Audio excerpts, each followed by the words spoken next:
Ya estás habilitado, Marcos, para grabar.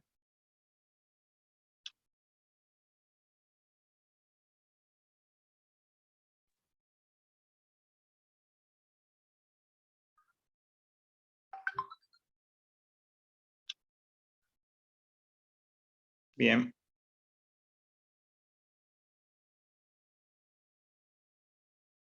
Creo que ya están entrando ahora, ya serían, entiendo, los últimos. Puede fallar. Bueno, ¿se me escucha bien? Sí, sí, dale, perfecto.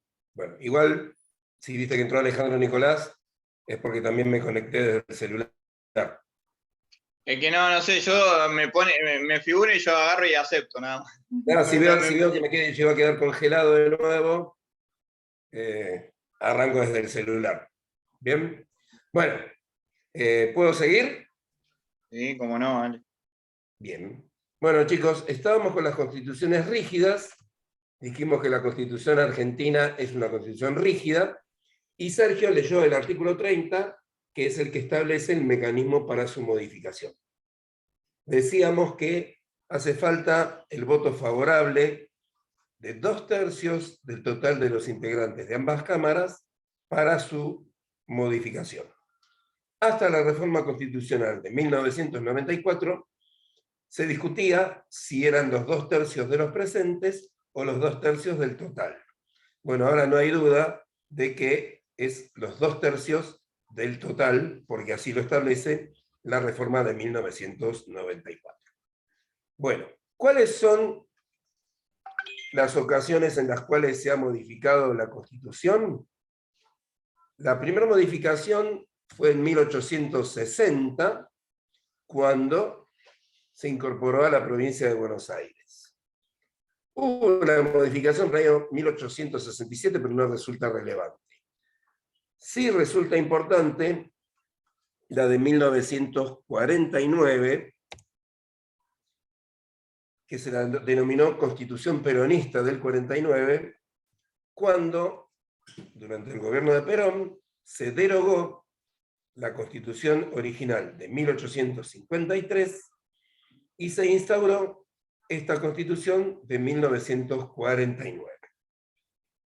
Posteriormente, cuando es derrocado Perón, en el 55, en el año 57, se reúne una nueva Asamblea General Constituyente y deroga la Constitución de 1949 y vuelve a la Constitución original de 1853 con un agregado que recoge de la de 1949, que es el artículo 14 bis. 14 bis, que habla de los derechos sociales, que lo vamos a ver en la siguiente clasificación.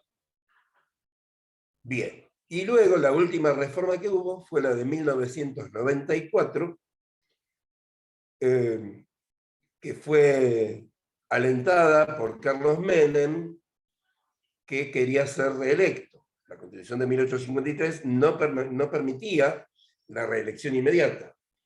Entonces se llamó Asamblea General Constituyente y se modificó la Constitución en el sentido de que el presidente podía ser reelecto inmediatamente una vez, después saltear un periodo y volver a ser elegido.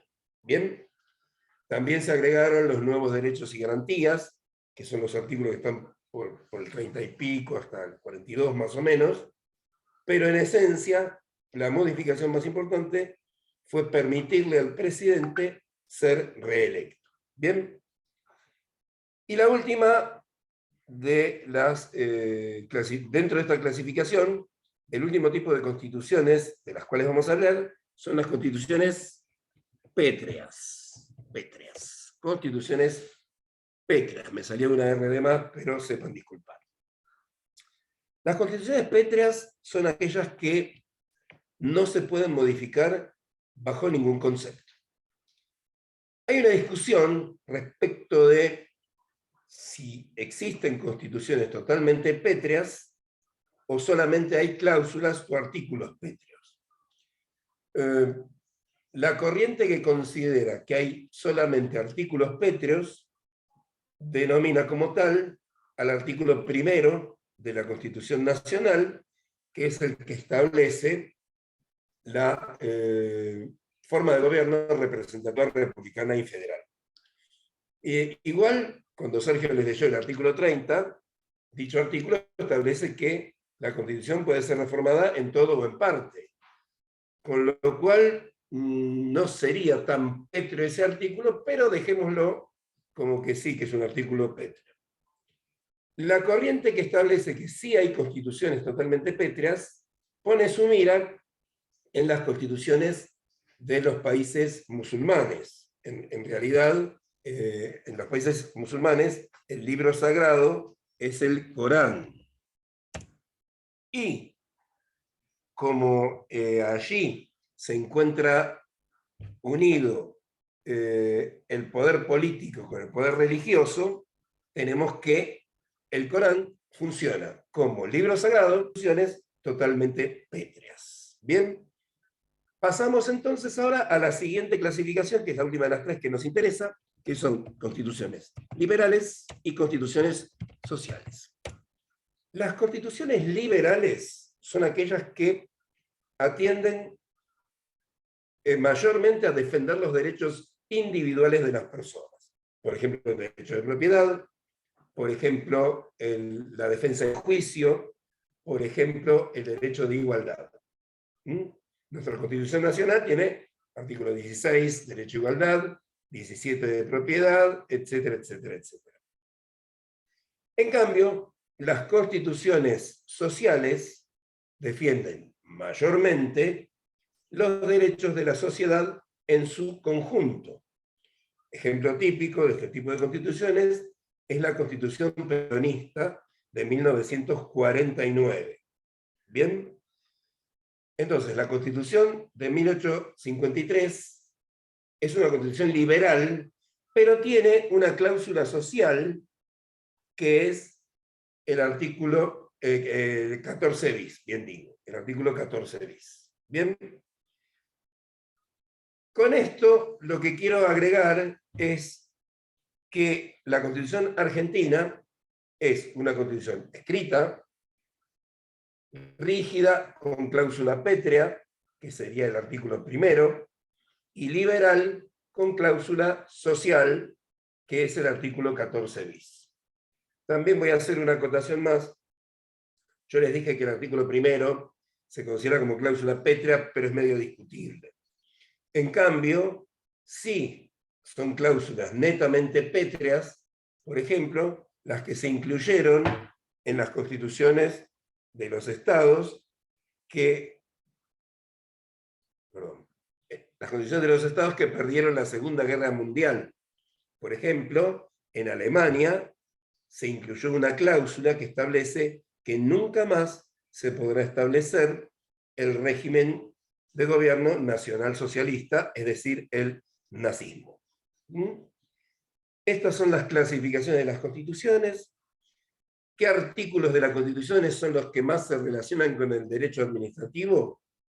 Bueno, aquellos que conforman la parte orgánica, es decir, cómo se encuentran conformados los órganos del Estado. Y por ejemplo, ahí tenemos que mencionar especialmente al artículo 75, que habla de las facultades del Congreso, y el artículo 99, que desarrolla las facultades del Poder Ejecutivo. 75, atribuciones del Poder Legislativo, 99, atribuciones del Poder Ejecutivo. Pregunto, de lo que vimos de fuentes y Constitución hasta ahora, ¿lo fueron entendiendo? ¿Tienen alguna duda, pregunta, consulta? Sí, profe, se entendió. Se entendió, profe. Gracias, Carolina. Los demás, Ruth. Bien. Sigo entonces, pero si hay algo que no entendés, gracias, Mauro. Si hay algo que no se entiende, lo preguntan, no hay ningún problema. Pasamos a los tratados internacionales, que son las fuentes que se encuentran allí en la cúspide de la pirámide que había compartido pantalla Sergio anteriormente. Los tratados internacionales, hasta la reforma constitucional de 1994, no tenían tanta jerarquía, sino que se los ubicaba junto con las leyes nacionales que vienen más abajo. Pero la reforma constitucional del 94 les dio jerarquía constitucional e inclusive, en algunos casos, jerarquía supraconstitucional. Ahora vamos a explicar por qué. Un tratado es un acuerdo entre dos o más estados soberanos. La soberanía es un elemento, mejor dicho, es una cualidad del poder que quiere decir que no hay nada sobre ese estado. El estado soberano no tiene nada por encima. Entonces, al no tener ese estado, nada que esté por encima de él, no puede haber una legislación internacional que abarque a todos los estados. Entonces se firman los tratados internacionales, que son acuerdos entre dos o más estados soberanos referidos a temas específicos. Acuerdos entre dos o más estados soberanos referidos a temas específicos. Bien. Se discutía en el siglo XX en qué momento los tratados internacionales pasaban a formar parte de la legislación interna de cada estado firmante. Y teníamos dos corrientes: la corriente monista y la corriente dualista, o teoría monista y teoría dualista. De acuerdo a la teoría monista, los tratados internacionales pasaban a formar parte del derecho interno de los estados firmantes en el mismo momento en que eran firmados. En cambio, la teoría dualista establecía que para que el tratado internacional pase a formar parte del derecho interno de los estados firmantes, era necesario que se dicte una ley que expresamente haga ingresar a ese tratado internacional al derecho interno del Estado que correspondiera. Bueno, en la actualidad la doctrina prácticamente unánime sostiene a la teoría dualista. ¿Para qué sirven los tratados internacionales? Cuando cursen finanzas van a ver que tiene mucha utilidad cuando se produce la doble o múltiple imposición, es decir, a nivel internacional. Es decir, que te cobran el mismo impuesto en la Argentina que en otro país. Ejemplo, le cobran a Messi impuesto a las ganancias en Francia por su lugar de residencia y en la Argentina por su nacionalidad. Entonces, se firma un acuerdo entre Francia y Argentina diciendo que se utilizará la doctrina de la nacionalidad y le cobrará impuestos solamente a Argentina. Sí, Celeste. Voy a repetir entonces la corriente dualista. La corriente dualista establece que los tratados internacionales, para pasar a formar parte del derecho interno de los estados firmantes, requieren que cada estado firmante dicte una ley que expresamente haga ingresar al tratado a la legislación interna de cada estado. ¿Bien? ¿Sí se entendió, Celeste? Si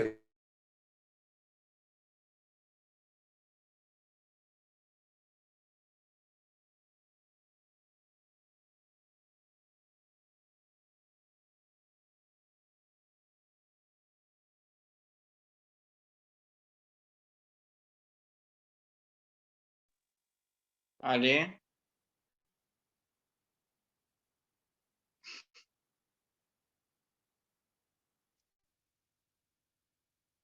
A ver, vamos a ver. Capaz que entra con el celular ahora.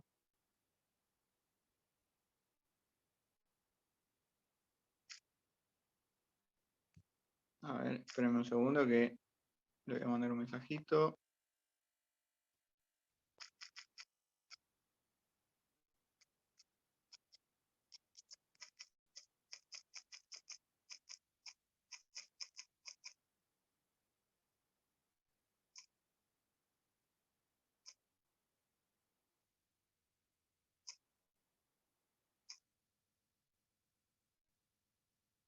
ahí le mandé. A ver si entra de nuevo.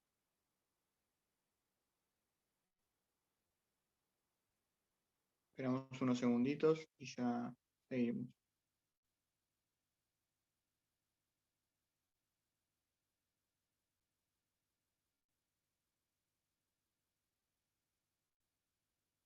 Bueno, hasta ahora, ¿se va entendiendo, chicos? Bueno, Sí, ¿me profe. escuchan? Ahí voy a entrar de nuevo. Ahí está, dale. Se te escucha, pero no se te ve. No, espera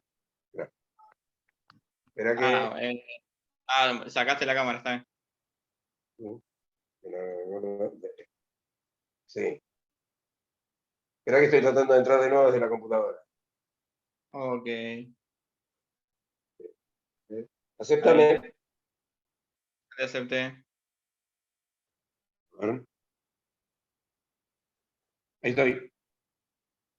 Recording in progress. Pará. Silencié alguno.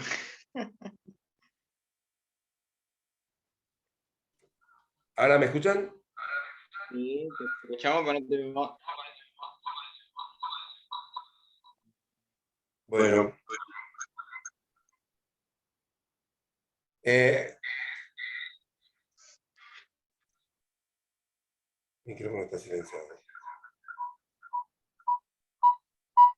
en una cueva, por eso.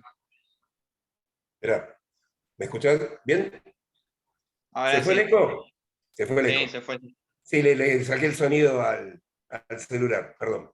Bueno, perdón. Sigo entonces. Estábamos con los tratados internacionales, que dijimos que hay tratados internacionales que tienen jerarquía supraconstitucional, como ocurre con los tratados que se ocupan de los derechos humanos. Entonces, los tratados que se ocupan de derechos humanos tienen jerarquía supraconstitucional. Entonces, por ejemplo, Argentina tiene suscripto el Pacto de San José de Costa Rica, Pacto de San José de Costa Rica, que establece que en los países que lo han firmado, que no tenían en su legislación interna la pena de muerte, no pueden instituir dicha pena con posterioridad. Por eso en la Argentina no se puede dictar ninguna norma que establezca la pena de muerte, por haber firmado el Pacto de San José de Costa Rica y tener ese pacto jerarquía supraconstitucional. Bien, esto es lo que nos interesa saber de los tratados internacionales. Siguiendo el orden jerárquico que teníamos en la pirámide que había compartido Sergio, vamos a pasar a las leyes nacionales. Leyes nacionales. Las leyes nacionales son normas generales y abstractas, normas generales y abstractas que son dictadas por el Congreso Nacional y tienen vigencia en todo el territorio de la nación.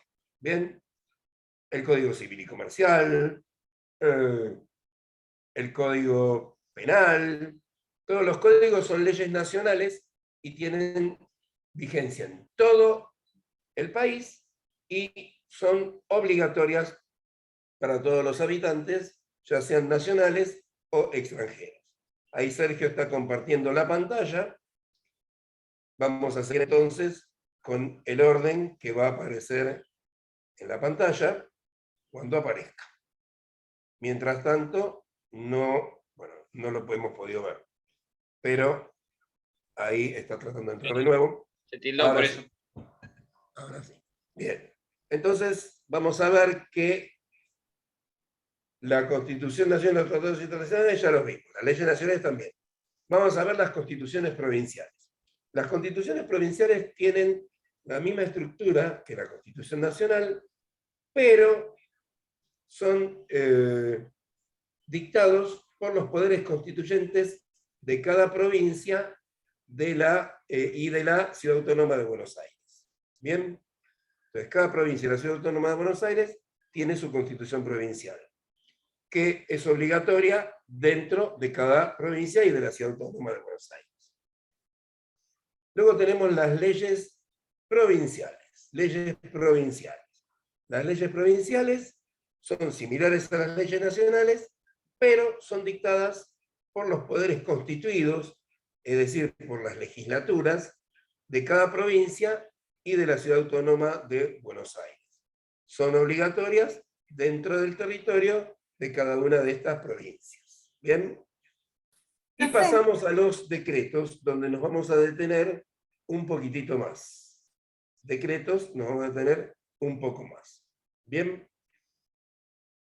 Hay 6 tipos distintos de decretos. 6 tipos distintos de decretos.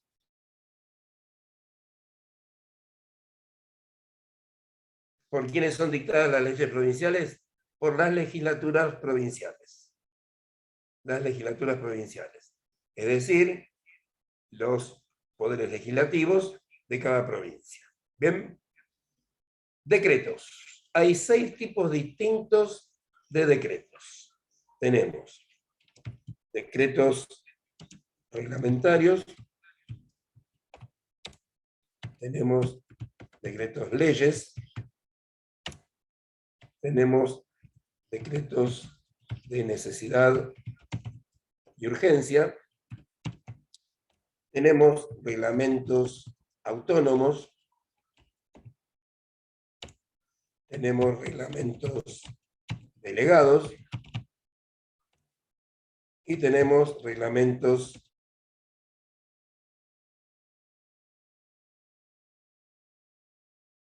decretos reglamentarios.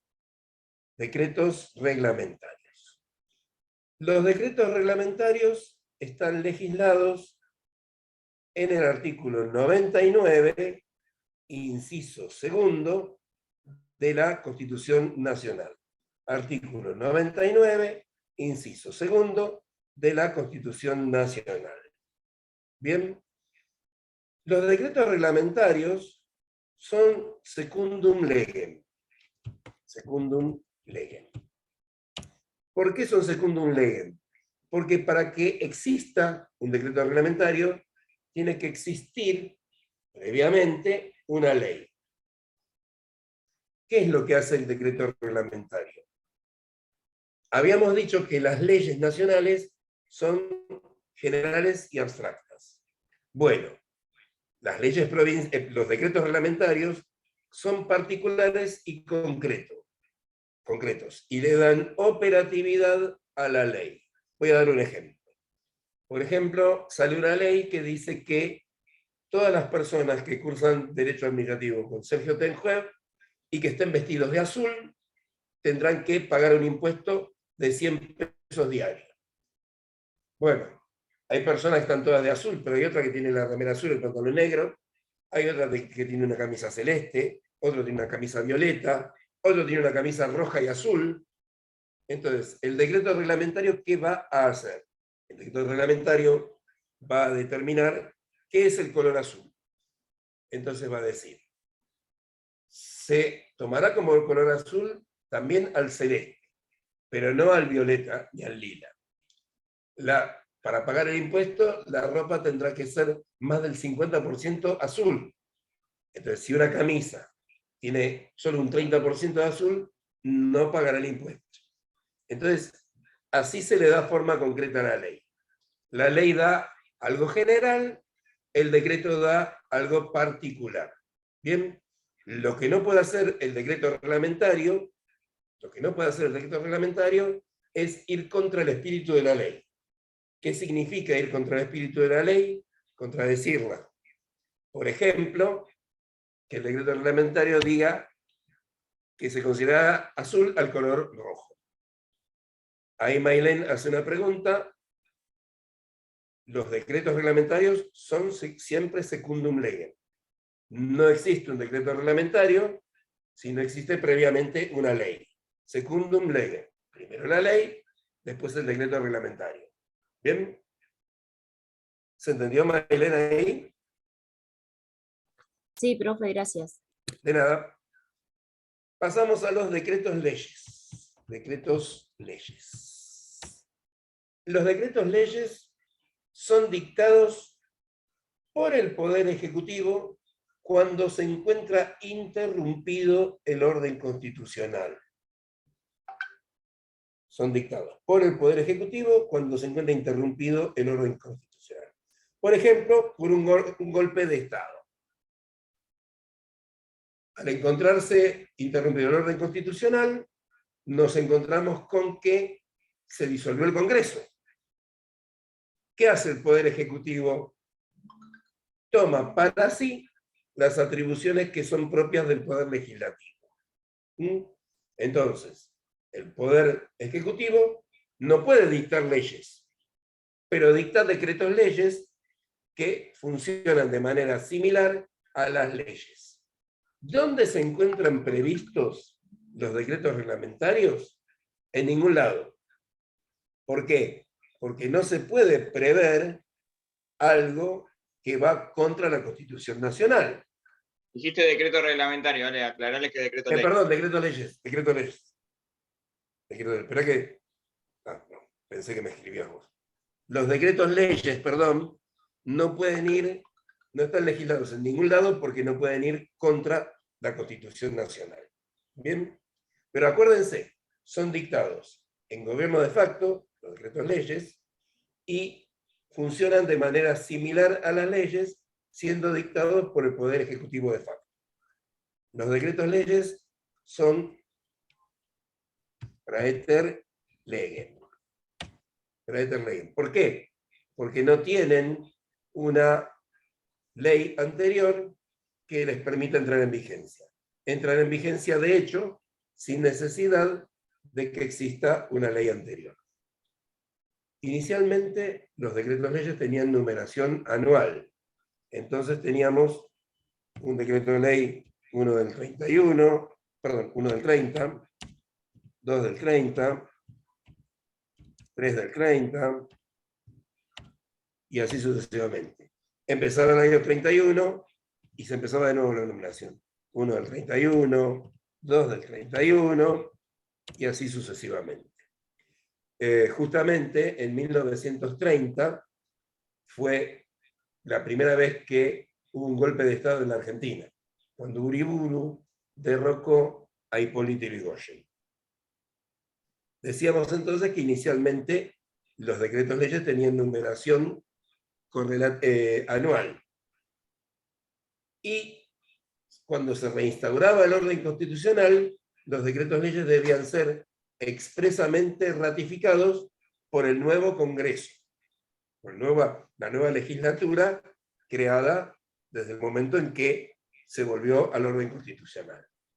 Bueno, como lamentablemente hubo tantos golpes de Estado en la Argentina, estas reglas generales se invirtieron.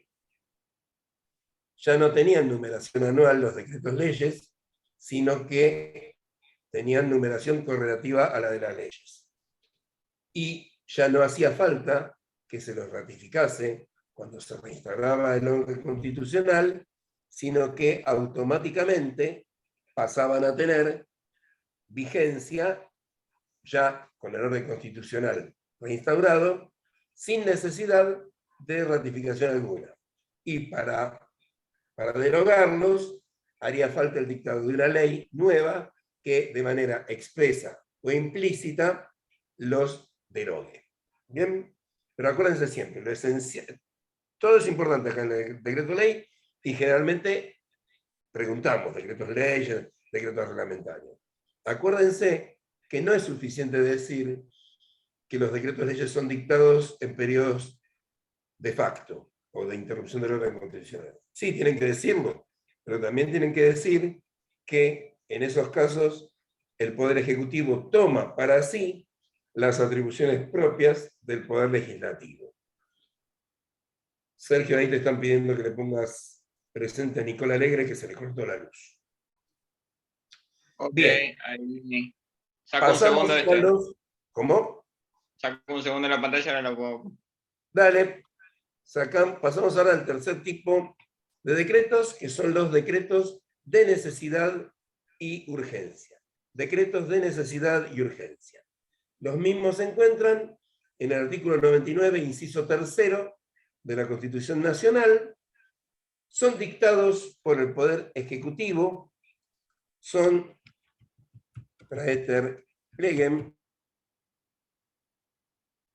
una ley anterior para entrar en vigencia, y decíamos que los dicta el Poder Ejecutivo cuando se produce alguna situación de tal relevancia, de tal urgencia, como su nombre lo dice, que hay que legislar, no pudiendo esperarse que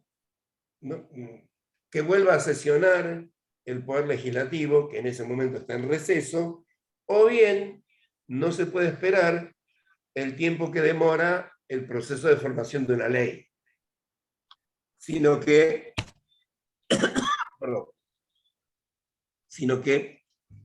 al ser tan urgente, lo dicta el Poder Ejecutivo.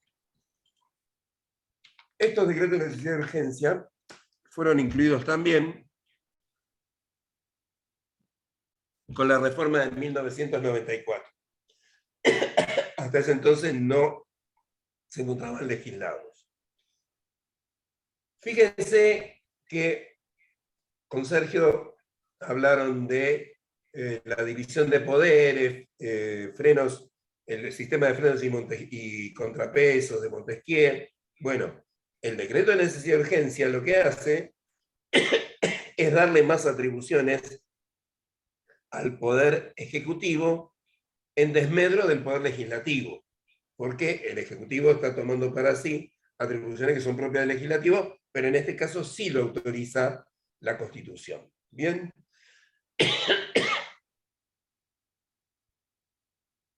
Desde 1853, que se dictó la Constitución Nacional, hasta que asumió Alfonsín en 1983, en 130 años se habían dictado determinada cantidad de decretos de necesidad de urgencia. Raúl Alfonsín, en 5 años y medio de presidencia, dictó 5 más veces decretos de necesidad de urgencia que los dictados en los 130 años anteriores. Pero después vino Menem. Y Menem, en 10 años, dictó 10 veces más decretos de necesidad de urgencia que los que había dictado Alfonsín en 5 años. Esto para que vean cómo se manipula el poder y cómo el presidente en la Argentina toma más relevancia que el poder legislativo. Por eso la Argentina se dice que es un país netamente presidencialista. ¿Bien? Bueno, pasamos ahora a los reglamentos. Salimos de, decretos de necesidad de urgencia.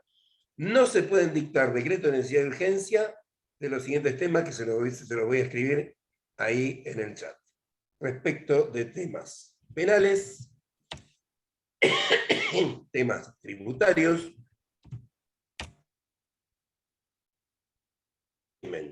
electoral y régimen de partidos políticos. Repito, no puede haber decretos de necesidad de urgencia referidos a temas penales, a temas tributarios, a régimen electoral o al régimen de los partidos políticos. Salimos de los decretos de necesidad de urgencia y pasamos a los reglamentos autónomos, que también son decretos. Los reglamentos autónomos son la forma normal y habitual de expresarse por parte del Poder Ejecutivo. Y se encuentran desarrollados en todo el artículo 99, salvo los incisos 2 y 3 que mencionamos anteriormente. Los reglamentos autónomos también son praeter legem, puesto que no requieren una ley previa para entrar en vigencia. ¿Bien?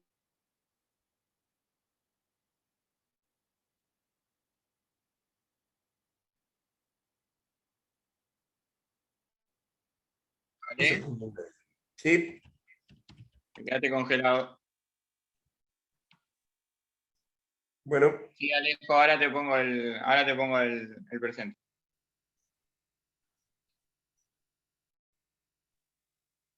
bueno, ¿me ven ahora? Sí, se te escucha, te veo doble y está doble. Entré por el celular.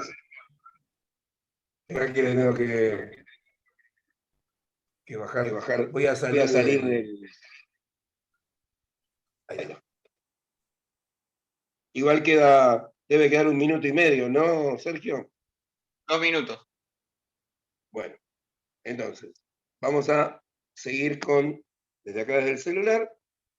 Les estaba diciendo que los reglamentos delegados no necesitan una ley anterior para entrar, sí necesitan una ley anterior para entrar en vigencia, por lo cual son secundum legem.